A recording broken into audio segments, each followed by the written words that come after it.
ততটাই আমি তোমাকে বিশ্বাস করি। তাই বলে আমার জন্মদাতা বাবা আর মমতাময়ী মাকেও কিন্তু কম বিশ্বাস করি না লাভলি। বলো বাবা বাবা, তুমি তো এনেছে বাপের আদর্শ ছেলের মতো কথা বলেছো। তা তোমার এই আদর্শ তুমি চিরদিন ধরে রাখতে পারবে তো?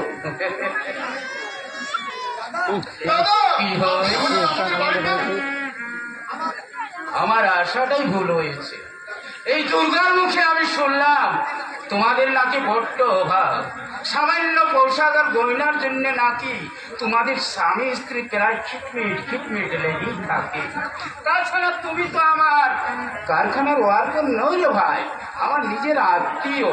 তাই ভেবেছিলাম তোমাকে আমার ম্যানেজারের পদে প্রমোশন দিয়ে তোমার পেমেন্টটা আমি ডবল করে দেব। আর সেটা জানাতেই তো আমার এখানে আসা। সত্যি বলছেন দাদা? হ্যাঁ হ্যাঁ রে পরম, হ্যাঁ। আর লাভলি বোন যাতে খুশি থাকে তার জন্য আমি এই সামান্য গয়না আর পোশাকটা এনেছিলাম। কিন্তু তা দেখে তোমার ওই মা বাবা কি বুঝলো আমি জানি না, আমাকে না আমাকে আমাকে চার নই তাই বলে অপমান করলো। ছি বাবা ছি, তোমরা কি বলো তো? যে মানুষটা বাড়ি বয়ে এসে এমন সুসংবাদ দিয়ে এসেছে তাকে কিনা সুসংবাদ নাই রে বড়। তোর কপালে দারুণই একটা সুসংবাদ বয়ে আনতে চলেছে।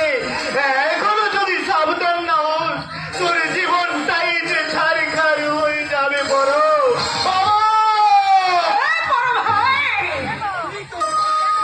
উনি তোর প্রমোশন বাড়াতে আসেনি খোকা, এসেছে তোর জীবনে ওই অশান্তি বাড়াবার জন্য। এই ঘরের মান সম্মান সব কিছু বিসর্জন দিতে।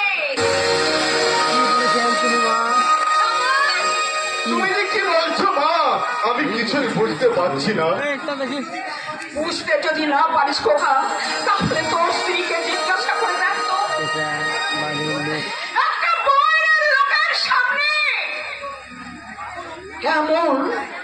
এমন নির্লজ্জের মতো